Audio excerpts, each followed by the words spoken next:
Une montée de violence insurrectionnelle a été évitée au Ghana. 14 personnes ont été arrêtées le samedi 30 mai par les forces de l'ordre à Pando, dans la région de la Volta. Tous sont soupçonnés d'appartenir au groupe Homeland Study Group Foundation. D'après les documents que nous avons recueillis auprès d'eux, il s'agit d'une réunion de stratégie pour planifier la façon dont ils vont mener leurs activités dans la Volta et même dans la région d'Oti.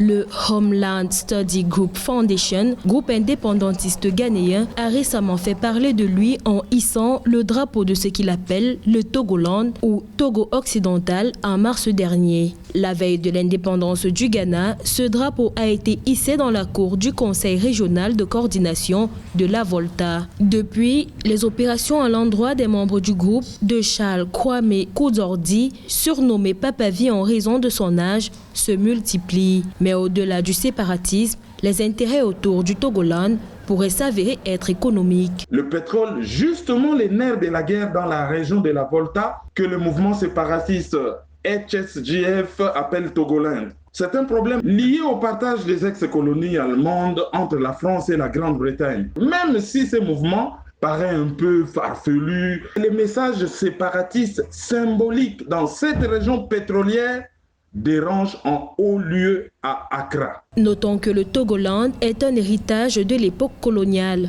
De 1884 à 1914, le Togo occidental était un protectorat de l'Empire allemand, institué à l'occasion du partage de l'Afrique. Ce n'est que 2 ans après la reddition de la colonie qu'elle fut intégrée au Ghana actuel suite à l'administration britannique.